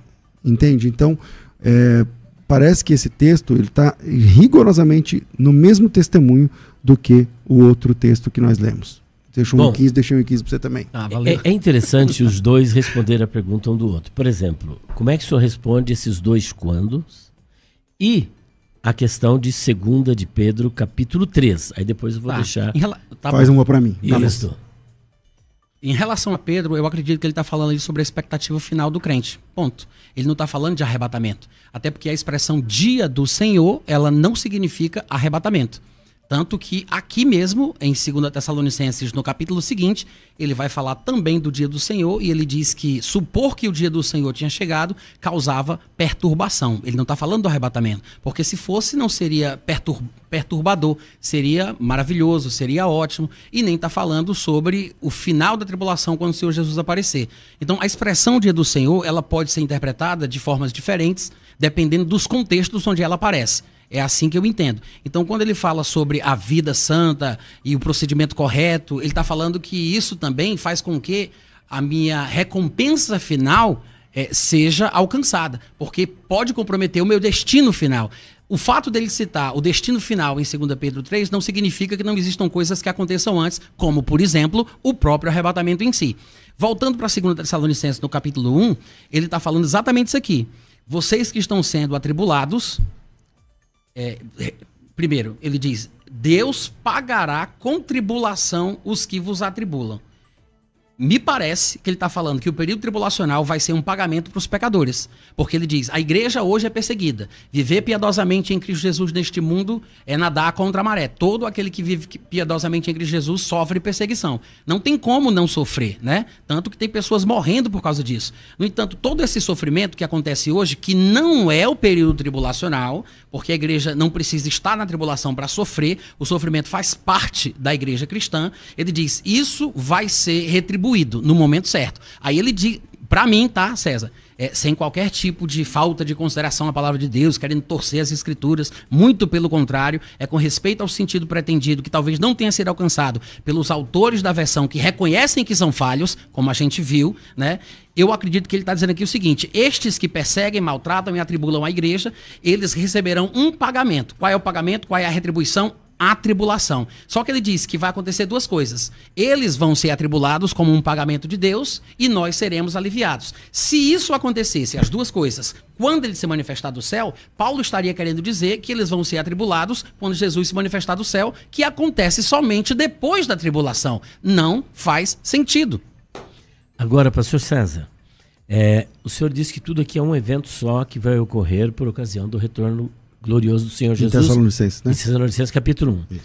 Agora, como é que o senhor vai explicar, então, por exemplo, se é um só evento, como que depois da grande tribulação haverá grande tribulação? Porque se ele vai punir com tribulação. E outro, ele punirá os que não conhecem a Deus e os que não obedecem ao evangelho de nosso Senhor Jesus. Eles sofrerão a pena de destruição eterna. Então o senhor está querendo dizer que o juízo final já é logo por ocasião do retorno glorioso do Senhor Jesus? O senhor então é milenista ou continua um pré-milenista pós-tribulacionista? Bom, vamos lá. Primeiro, esse argumento não foi usado pelo Natan, então nesse momento são 2 contra 1 e tá tudo bem. Não, mas eu fiz... Não, você não falou para eu fazer a pergunta? Não, é assim, você disse assim, que eu fiquei devendo uma pergunta para ele. Isso. E ele ficou devendo uma pergunta para mim. Isso. É fato que ele ficou devendo uma pergunta para mim, isso. Mas eu não fiquei devendo nenhuma para ele. Aí você tá criando uma nova que ele não criou e tá tudo bem. Vamos lá. Não, 2 eventos. Tá tudo bem. Que esse argumento não é dele, é seu. Mas tá tudo bem. Vamos lá. Eu já nem lembro o argumento. O primeiro argumento... O primeiro argumento é o seguinte, você disse que por ocasião... que ele está dizendo o seguinte, que Jesus não pode voltar, depois da volta dele, aplicar a grande tribulação, porque a grande tribulação já aconteceu. Lembrei. Agora, se aqui é um só evento, aqui está falando de um outro evento, que é a punição eterna. Lembrei, vamos lá.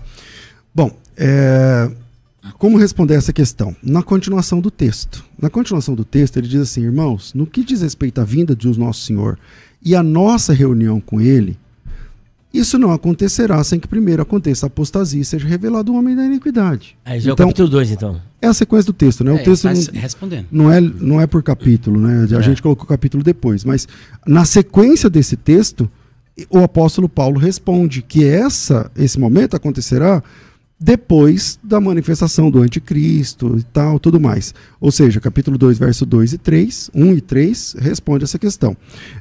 Sobre a tribulação, vamos lá, ele diz assim, ó, o Senhor Jesus, ele vos dará, é o 6, né, desculpa. De fato é justo para com Deus que ele dê em paga tribulação aos que vos atribulam. Tá. Quando Jesus volta, no final da grande tribulação, que todo mundo acredita que ele vai voltar no final da grande tribulação, o problema é que o pré-tribulacionismo fala que tem 2 vindas, e Jesus nunca disse que vai vir 2 vezes, mas no final da grande tribulação, que é o momento onde Jesus Cristo disse que voltará, lá em Mateus 24, 29, certinho, concordo. Ele disse que voltará no final da grande tribulação. Nesse momento, já aconteceu a tribulação das 7... 7 selos, 7 trombetas, 7 taças. Taças e eu ia falar cálice, mas é isso aí. Trombetas, taças e selos já aconteceu. Só que ainda tem muito ímpio perseguindo a igreja. E quando ele vai fechar a conta, é quando toca a última trombeta e ele vem. E aí o fim da tribulação dos ímpios é a volta de Cristo, a parousia, quando ele vai ser visto e tal, e vai ser um dia de lamento e tudo mais. É aí que tem a paga real para todos que perseguiram. Enquanto isso, foram 3 anos e meio de tribulação que Deus está regendo sobre os ímpios, porém eles não vão se arrepender, vão continuar perseguindo a igreja e tal. Mas a paga real é quando Jesus Cristo voltar. Não é durante apenas os 7 cálices, 7 taças, não sei o que lá. Ali também tem tribulação para eles, para os ímpios. Porém, a paga mesmo é quando do céu se manifestar o Senhor Jesus com os anjos do seu poder. É ali que resolve a fatura. A segunda pergunta que você colocou é: mas então eles serão destruídos e tal, tudo mais? Bom, os tempos nem sempre são respeitados dentro de um texto complexo. Por exemplo, quando ele fala lá da parábola da grande rede, virão os anjos, separarão, mas é na mesma hora? Entende? Então, o que ele está dizendo é que essas pessoas estão perdidas. Não tem mais volta. Elas estão perdidas. É óbvio que depois do milênio vai acontecer o apenamento dessas pessoas, mas a situação delas é de perdidas desde o momento da última trombeta até o juízo final. Natan Rufino, agora é o seu momento. Tá, César, eu ouvi você falando aí sobre a volta de Cristo na última trombeta, né? Uhum. É uma curiosidade minha. Você crê ali que em Apocalipse essas 3 fases aí, 7 selos, 7 trombetas, 7 taças são sequenciais? Você acredita nisso, não? Cara, é uma boa pergunta.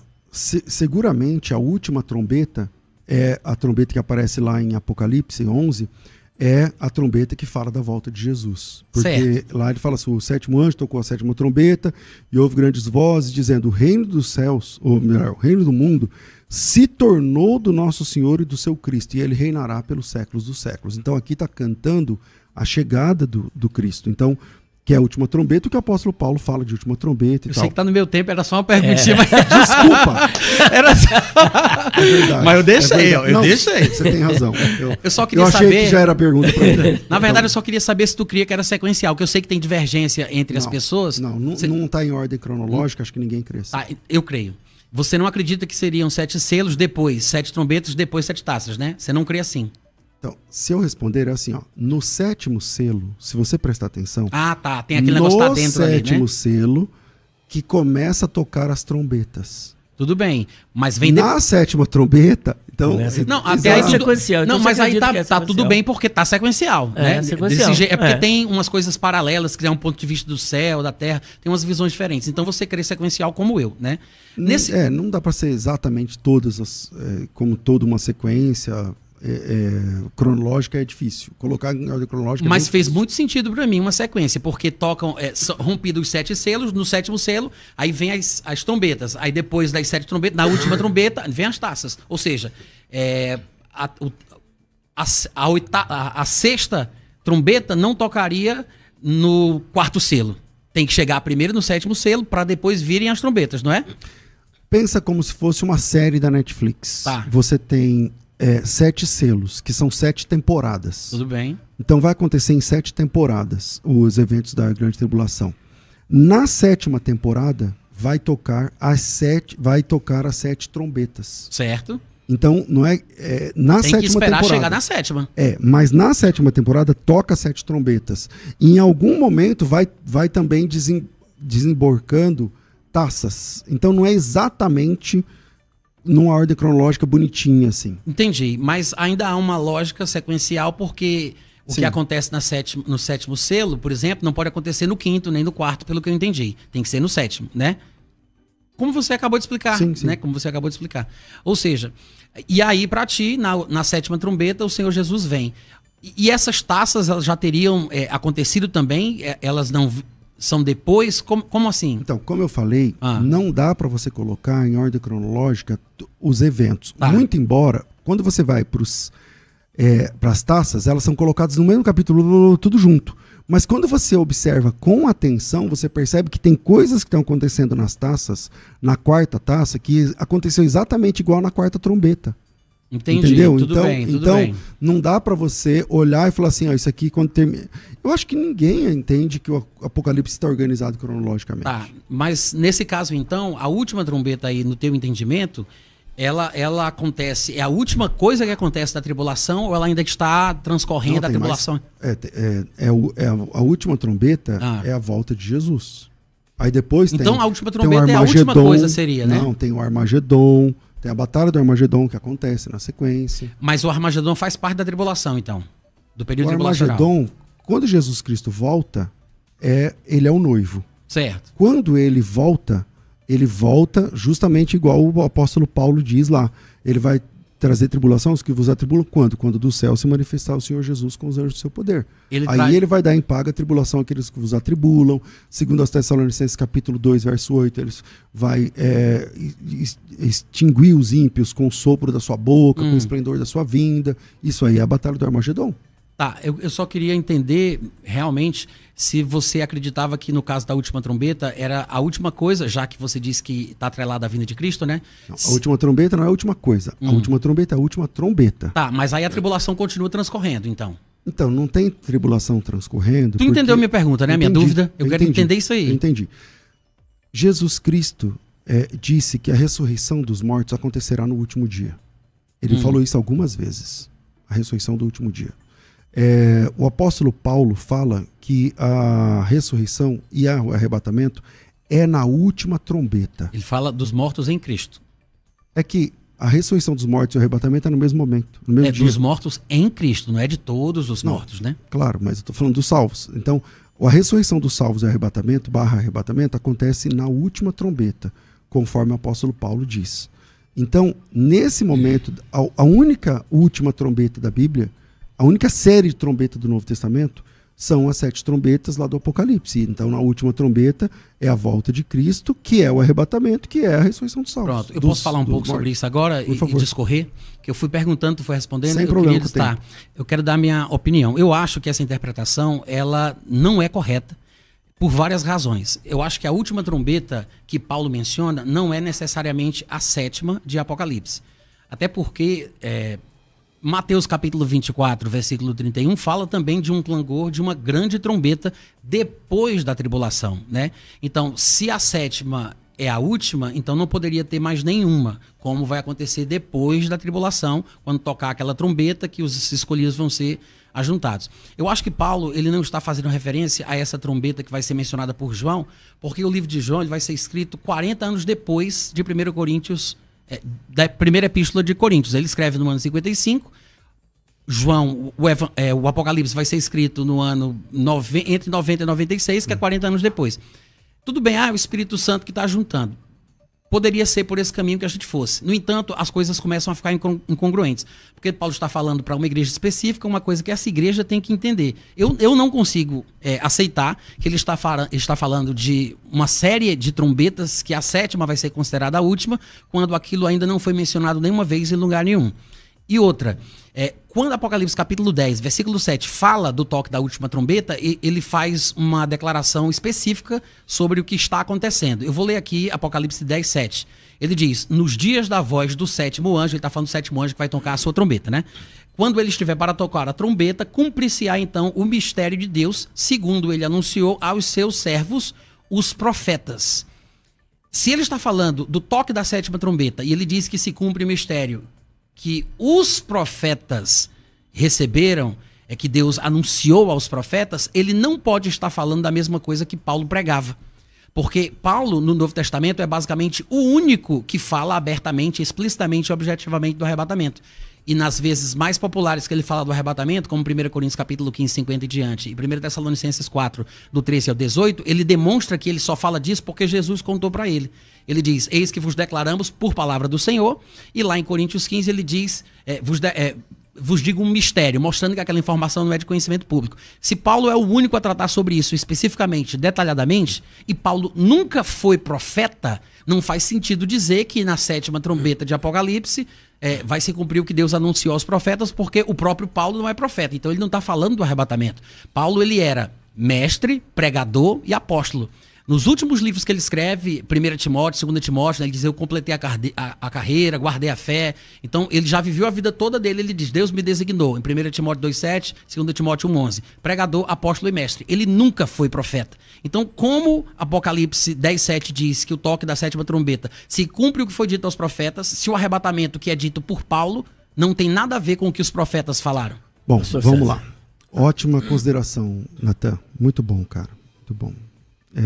Vamos lá. Primeiro, se a última trombeta não é a última trombeta, porque a última vez que a palavra trombeta aparece na Bíblia, diferente do que você falou agora há pouco, você disse lá vai aparecer no capítulo 11, mas depois vai aparecer uma trombeta, um clangor. Não. A última, qualquer pessoa pode pegar a Bíblia aí, pega a concordância e escreve a trombeta. A última vez que vai aparecer a palavra trombeta na Bíblia é Apocalipse capítulo 11. Não tem mais. Certo. Não é verdade que tem concordo. outra depois. Então, se a última trombeta que Paulo fala não é a última trombeta, então que trombeta seria? Fica a pergunta. Tá bom, vou responder. A segunda questão é que eu não vou nem entrar no argumento de que foi escrito depois, porque o testemunho das Escrituras é assim mesmo. A Bíblia é assim o tempo todo. Agora, sobre que a ideia dos profetas é que assim, parece que isso é imperceptível para o pré-tribulacionista por alguma razão que eu não sei explicar, mas existe no Antigo Testamento Deus apresentado como noivo o tempo inteiro. Todo o tempo. Isaías capítulo 62 diz assim, por amor de Sião não me calarei, por amor de Jerusalém não me aquietarei, até que saia a justiça com o resplendor da sua salvação. As nações virão a tua justiça, todos os reis da terra, chamado por um novo nome na boca do Senhor, serás uma coroa de glória, um diadema, nunca mais te chamarão de desamparada, porque eu sou teu marido. Então, o tempo todo, Jeremias capítulo 2, eu lembro do teu amor quando você era minha noiva. Jeremias capítulo 3, Deus fala assim para Jeremias, eu estou com vontade de divorciar da minha noiva porque o comportamento delas é assim, assim, assado. No Antigo Testamento, Deus é o noivo o tempo inteiro, vez após vez, profeta após profeta. Não precisa nem entrar aqui no assunto lá do profeta que casou com a prostituta. Enfim, esse assunto é bem tranquilo nas Escrituras. O que acontece é que no Novo Testamento, Jesus é apresentado como noivo. Então, Jesus, que é no Antigo Testamento, Deus é apresentado como noivo, o marido, tal. No Novo Testamento, Jesus assume essa posição de noivo. Ou seja, não está destoando da teologia oferecida no Antigo Testamento. O que muda é a noiva, porque a verdadeira noiva é aquela que se mantém fiel e não apenas aquela que nasceu do sangue de Abraão, que é isso que o apóstolo Paulo vai trabalhar escrevendo, por exemplo, aos Gálatas. Como o tempo já está no final, eu posso deixar uma pergunta para cada um? A primeira pergunta eu quero deixar para o senhor em 2 Tessalonicenses, capítulo 2, versículos 1 a 3, que é o texto áureo do pós-tribulacionismo. Se o senhor diz que a igreja será arrebatada antes da grande tribulação, como é que o senhor explica, 2 Tessalonicenses, capítulo 2, versículos 1 ao 3, que diz aqui o seguinte, olha só, vamos lá.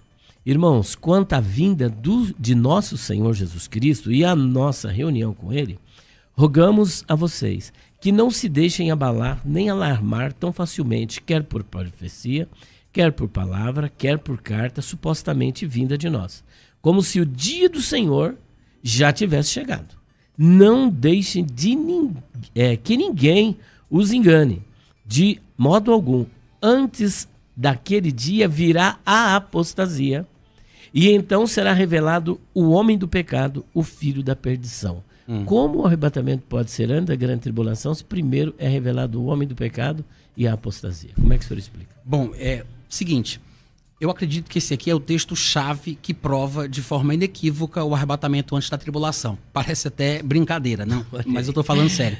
Porque o problema está não só nisso, mas principalmente na forma que a gente considera a palavra apostasia.